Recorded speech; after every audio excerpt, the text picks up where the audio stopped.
قلنا عندنا فكره انه لاله العروسه برنامج ديال الشعب ديال ولاد الشعب اللي ما عندهمش باش يديروا العرس والبارتما والسفر الى اخره، ولهذا جا هذا البرنامج باش يسهل عليهم. من 2006 من نهار حليت عقلي وبديت كنفكروا انا كنشوف لاله العروسه كدير خير صراحه في ولاد الشعب وكتفرحهم. لاله العروسه كدوزك من بزاف ديال المراحل، مسابقات، تضحيات، تحديات، باش انك تعلم الصبر ديال مشقات الحياه. وهذا الشيء اللي كاين المتسابقين كيدوزوا من بزاف ديال باش يوصلوا للقب اللي كياخذوا واحد من بين. ولكن اللي ما بغاش يتفهم ليا هو شي كوبليت كتلقايهم عندهم الفلوس وخانزين فلوس وداخلين مزاحمين وكيطيحوا وينوضوا على ود الشهره واللقب، الأعمال والمال والجمال. بحالو كان دابا قلعه السراغنه، كوبل عنده الشهره وديجا عنده المال وحتى الجمال، ومع ذلك جاي المسابقه الهدف ديالو مازال غنعرفوا في الاخر ديال الفيديو. غتشوفوا في هذا الفيديو انه بصح قلعه السراغنه راه عنده الفلوس وعنده الشهره وعنده كلشي كما كانت قالت ابتسام كوبل برشي. وحنا ما تيقناش وقلنا كتخرف وكتكذب اللي بصح نيت اسماعيل كوبل قلعه السراغنه راه كان عندها الذهب مسكينه وطاح ليها في السيده ما كتلبسش جالوق، راه السيده راه بفلوسها وخيرها.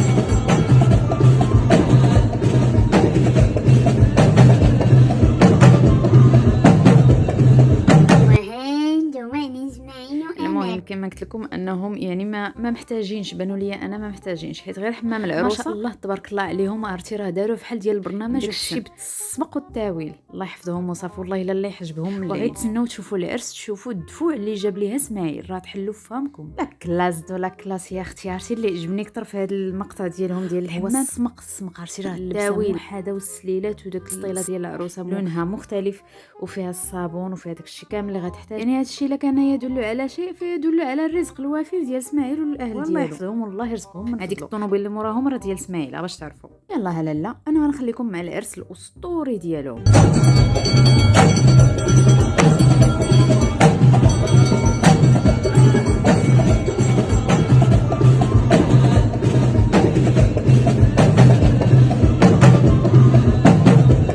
وهانتوما على المضمه في الدفوع المخيره فينا يمكن راه ما خداتهاش.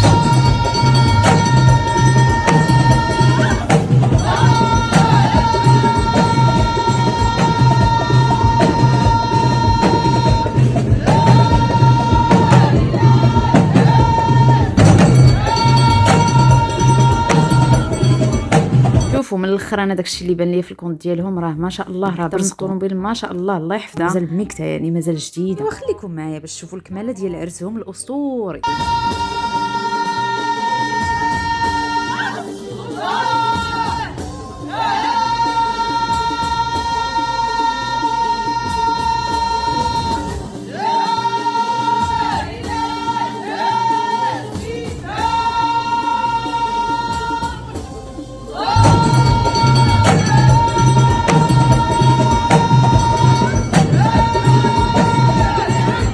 انا درت لكم هذا الفيديو باش غير نبين لكم انه بصح راه امل راه ما كيقلبوش على البوز، هما سميتهم دايره البوز. الدليل الريلزات ديالهم كاملين درت عليهم، داروا كولاب وداروا كذلك فيديوهات راه لي لايك راه بزاف، راه شي حاجه اللي ضخمه بزاف 555 كا غير اعجاب. ساك المشاهدات شحال غيكون بار داكشي اللي عندهم كيبان انه راه عندهم فلوس. يعني شوفوا غير الريلزات كيضحكوا بشي حوايج اللي ما كيضحكوش بهم الناس، التلفازات التليفونات، يعني كيديروا دوك الريلزات الاجنبيه الستيل الاجنبي ديال التهرات، هادشي اللي كيجيب لهم لي لايك ولي فيو بزاف. ولكن نتمنوا غير هو شنو اللي عجبني اكثر هو امل كانت محجبه كانت واعره وغزاله وفنه بزاف. نتمنوا انها بصح ترجع يعني فاش قالت ابتسام ممثله برشيد انه راه عنده 10 المليون متابع ومصور مع حكيمي وداير اشهار مع نايمر، واخا هذاك بان نايمر ولكن نقدروا نتيقوا من ناحيه حكيمي غير 100% ما حطش ما لونساش التصويره، ولكن حنا غنقلبوا حتى نلقاوها ان شاء الله. امل كيفاش البوز هو نقص قال انا عندي 10 مليون، انا مصور مع حكيمي داير اشهار مع نايمر ولا ما عرفت شنو قال. اسمعي لكم باغي البوز ما غاديش يجي هنا، انت اللي كتسنى واحد الفيديو باش يلونسيك باش تطلع،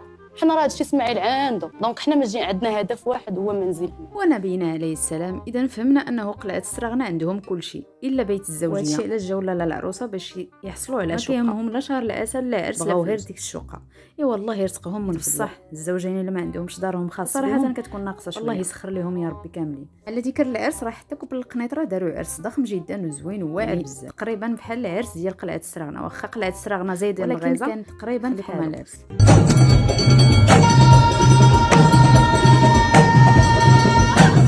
Oh